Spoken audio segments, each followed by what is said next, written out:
Alléluia. Je vous salue tous au nom du Seigneur Jésus-Christ. Vous me permettez de danser un peu parce que je suis dans la joie. Parce que Christ est vivant.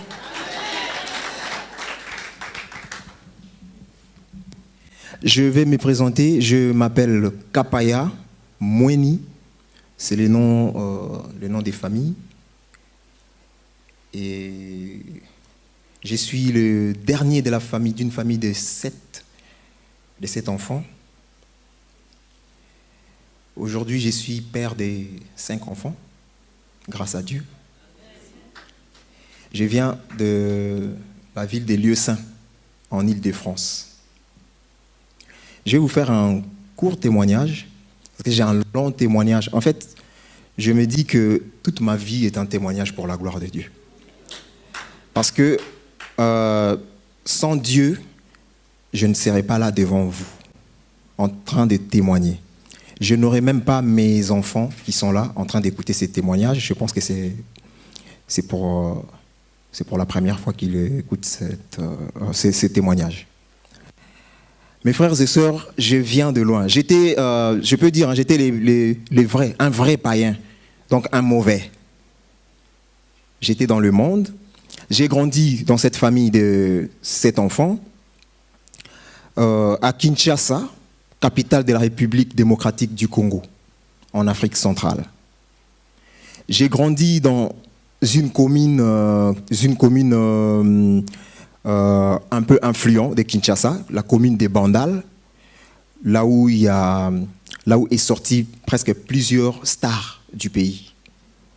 Alors dans la commune de Bandal, j'étais un garçon, le dernier de la famille, cajolé dans la famille. J'avais vraiment l'amour de mes parents. Et on avait, comment dire, c'était une famille modeste. Arrivé un moment, je cherchais comment faire pour réussir ma vie, comme ça se passe dans la vie de tous les garçons qui grandissent et tout. Alors, nous avions à l'époque un grand groupe du pays, là où je vous ai dit qu'il y a des stars. C'était un grand groupe. En fait, nous, en tant que jeunes, et j'étais païen, j'étais vraiment dans le monde, on regardait ces groupes-là. Pour nous, ils étaient comme des modèles. Donc, c'était nos grands frères. Arrivé à un moment, comme Dieu, par son amour, moi, je ne le savais pas, il avait déposé un don en moi. Ce don-là, c'est le don de la musique. J'ai appris à jouer la guitare miraculeusement. En fait, mon grand frère qui avait une guitare, qui n'était même pas guitariste, il avait une guitare à la maison comme ça. Et moi, le jour que j'ai vu une guitare à la maison, c'était pour ma première fois de voir une guitare. Je me disais, mais c'est quoi ce bois? Et puis qui sort des sons comme ça. Je voulais découvrir en fait. Et mon grand frère m'a appris 3 accords. Pour les gens qui connaissent un peu la musique, hein, parce que peut-être qu'il y aura des mots qui seront un peu techniques. 3 accords, c'est-à-dire, j'ai pris seulement les 3 accords là. Quand j'ai commencé à développer, je me suis rendu compte après que j'ai joué même plus que la personne qui m'avait appris ces 3 accords. Donc j'ai béni Dieu pour ça, parce que c'est un don qu'il a déposé en moi. Et donc, quand j'étais jeune, avec ce que je faisais, avec ma guitare, la musique, j'ai cherché à perfectionner la musique et tout. Ce grand groupe, là où il y avait nos modèles à nous, ce groupe-là a été séparé. Donc après la séparation de ce groupe, il y avait un autre groupe qui était venu en Europe, ici, et l'autre groupe qui était resté à Kinshasa.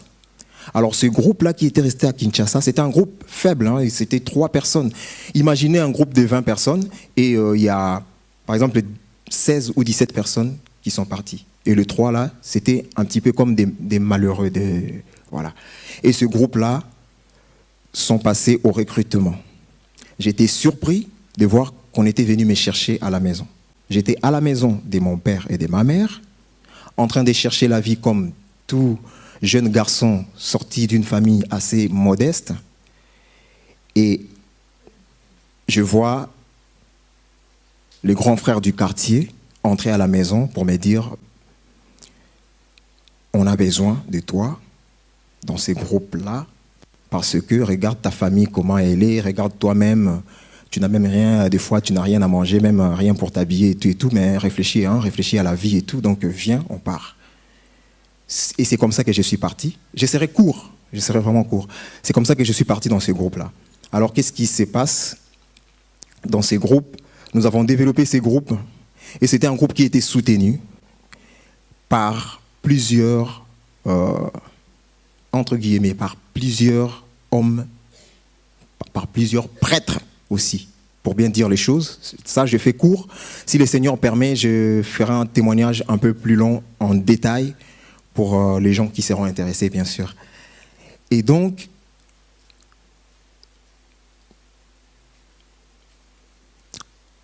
ils étaient en train de chercher le nom de ce groupe.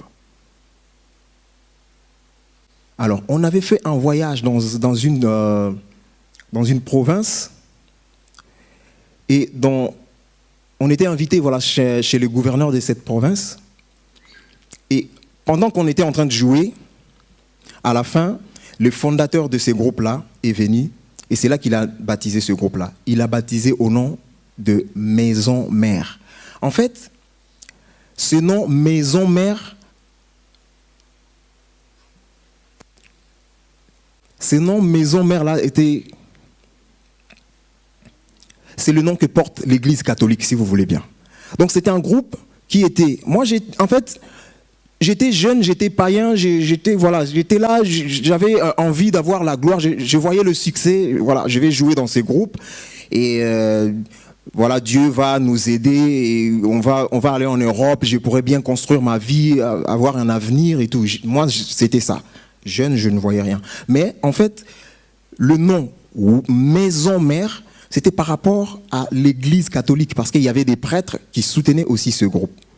Alors, nous avons évolué dans ces groupes, nous avons évolué dans ces groupes, ignorant que j'étais de ce qui se passait dans les ténèbres, parce que dans le monde, il n'y a pas la vie. Le monde, tout ce qui se passe dans le monde, c'est le mensonge, en fait.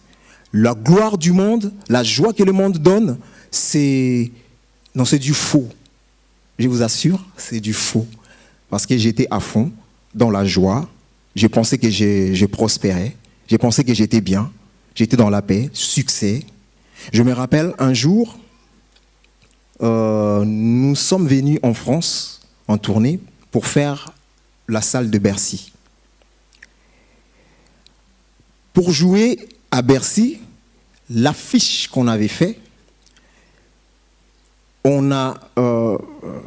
j'étais juste surpris de voir qu'on m'a apporté le soutane, une soutane noire, voilà, le soutane des prêtres en fait, si vous voulez. C'était vraiment. En fait, j'ai pris la photo, mais je ne voyais pas la grandeur. Mais le jour où l'affiche est sortie, c'est là que je me suis rendu compte que j'ai été présenté comme un prêtre, en fait. Donc, nous avons joué à Bercy, mais c'était comme des prêtres qui viennent jouer. En fait, ça, je l'ai compris après que le Seigneur m'a délivré. Parce que je ne suis plus païen, le Seigneur m'a délivré. Le Seigneur a transformé ma vie. Et ce témoignage, il a permis que vous puissiez l'entendre.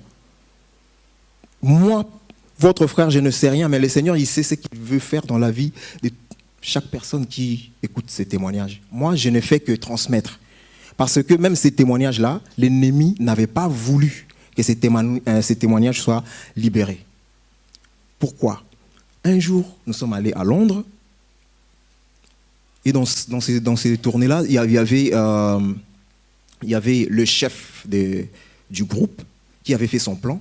En fait, pour revenir un peu à ce qui vient de se dire ici, l'amour dans le monde, ce n'est pas pareil de l'amour de Dieu. L'amour du monde nous voile, en fait, les yeux. L'amour du monde, c'est les ténèbres. C'est quelque chose qu'on ne peut jamais comprendre intellectuellement comme ça, physiquement comme ça. Parce que je savais que j'étais vraiment dans l'amour, j'étais aimé dans ce groupe, j'étais le directeur artistique, j'étais le guitariste les plus aimés. Donc j'avais l'assurance que j'étais bien, j'étais aimé. Et j'ai travaillé sans arrière-pensée. J'étais un vrai païen, écoutez bien, un vrai païen. C'est-à-dire que je me voyais, j'avais la gloire, le succès, j'avais tout ce que je voulais, en quelque sorte. Mais l'amour que j'avais là, à Londres, j'ai découvert autre chose. En fait, la face de l'amour du monde. L'amour que le monde donne, c'est du faux, mes frères et sœurs. Il y avait un plan qui a été fait pour que je sois, moi, sacrifié. C'est-à-dire que on arrive à Londres, je rencontre quelqu'un qui m'approche pour me dire « Ouais, moi, je vais être avec toi pendant votre séjour de 2 semaines. Je vais t'aider à faire des courses et tout. Tu sais toi-même, non? Vous êtes ici, donc toi, tu t'es calme, tu restes tranquille. Moi-même, je vais aller chercher des choses et tout. Donc, tu vas rentrer bien. Je vais faire des valises et tout. Donc, tout se passera bien. Compte sur moi. » C'était ça, son discours. J'ai compté sur cette personne. Un jour, nous sommes sortis. Je devais dormir chez la personne. Alors qu'il y avait un plan qui était fait. Et ces plans-là, en fait, cette personne-là, c'était un féticheur. J'ai fait court, hein, c'était un féticheur, un vrai féticheur. Des gens, des missionnaires du diable. Des gens qu'on envoie en mission pour aller détruire la vie des gens. Et ces messieurs-là m'ont emmené chez lui pour que je reste là-bas. Et ils avaient prévu de faire leur cérémonie. Je ne sais de quoi. Mais une chose que j'aimerais bien souligner, c'est que, comme les dit presque tout, même les païens dans le monde, ils le disent. Moi, je suis né dans une famille chrétienne. Par tradition, je suis chrétien.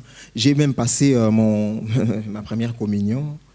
J'ai été baptisé à l'église catholique. Voilà, c'était un peu ça. Mais je croyais quand même à Dieu. Je croyais quand même à Dieu. Et c'est ce qui m'avait sauvé.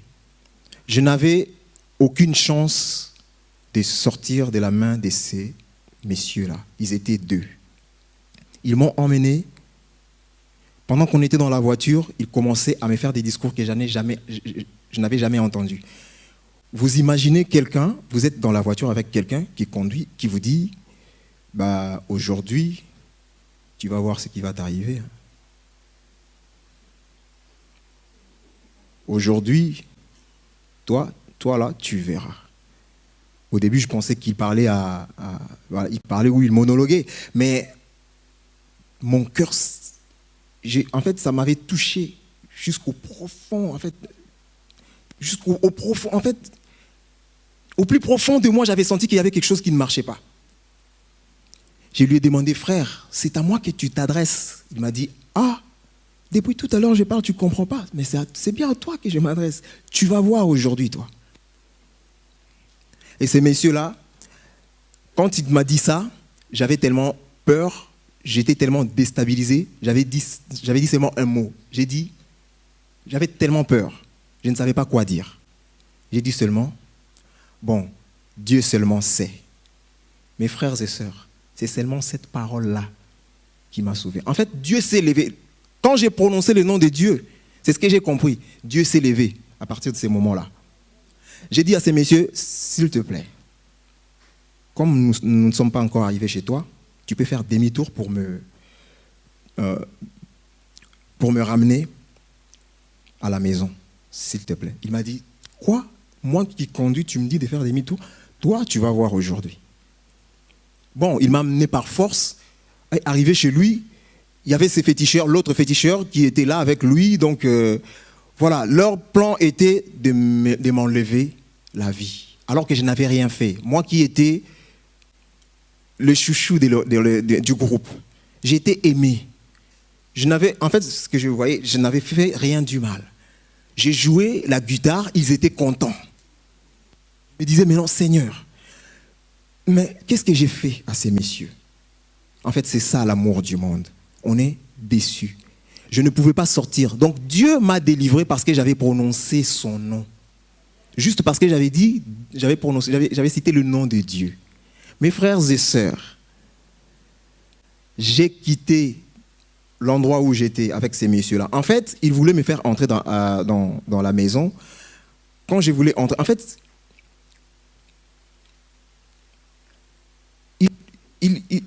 comment dire ça? Ils faisaient des incantations pour me dominer, en fait. Quand j'avais cité le nom de Dieu, c'est comme si je me suis réveillé. Donc j'avais compris là où je me trouvais, dans les mains de ces gens, voilà, de ces gens du monde des ténèbres.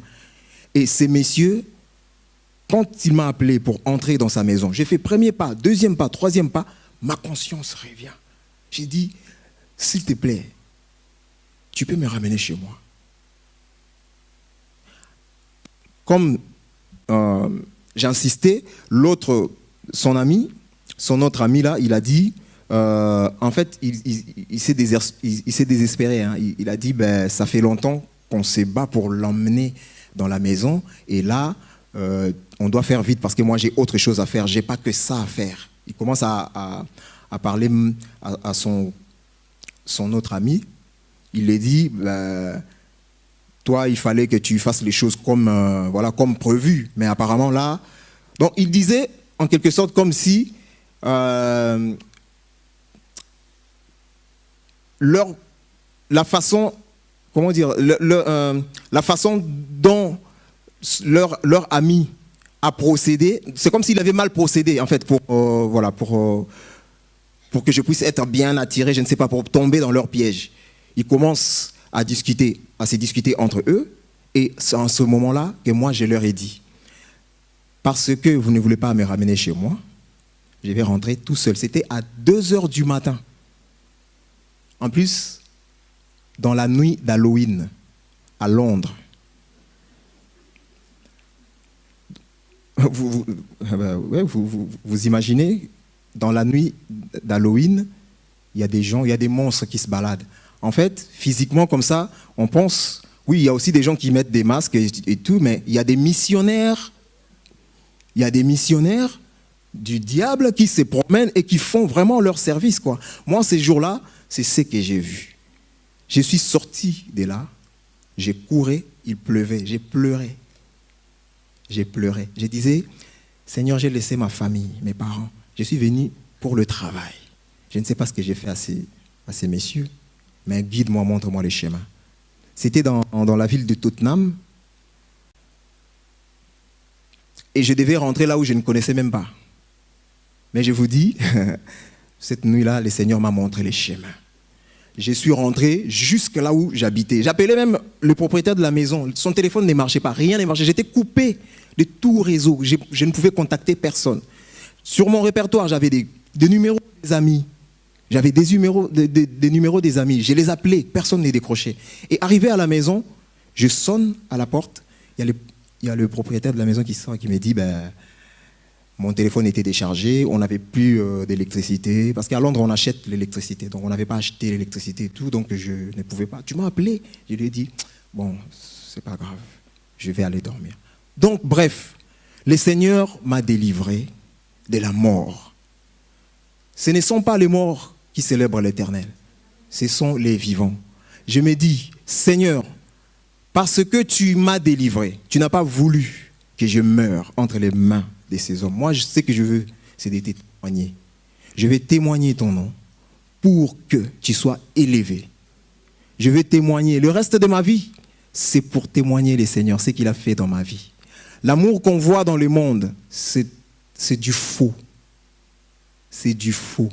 Et le Seigneur m'a fait sortir du monde par sa puissance, parce que moi-même, je ne pouvais pas. Aujourd'hui, je suis là devant vous, je tremble même. Que le Seigneur soit glorifié simplement.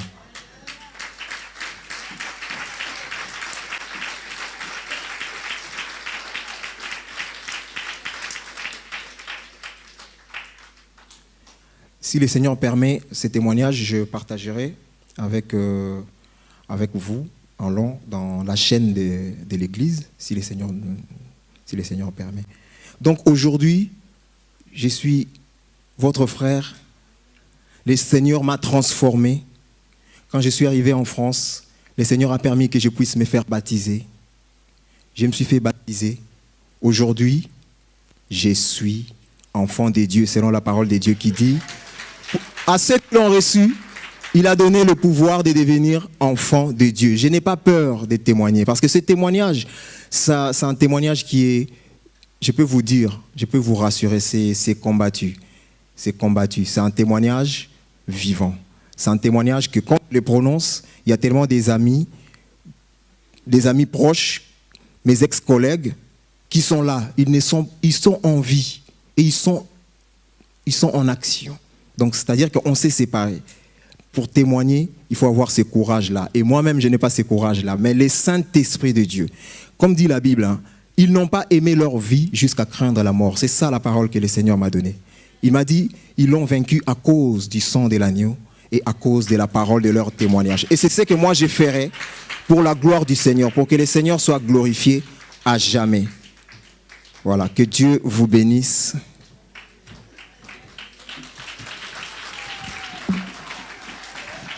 Gloire de Jésus.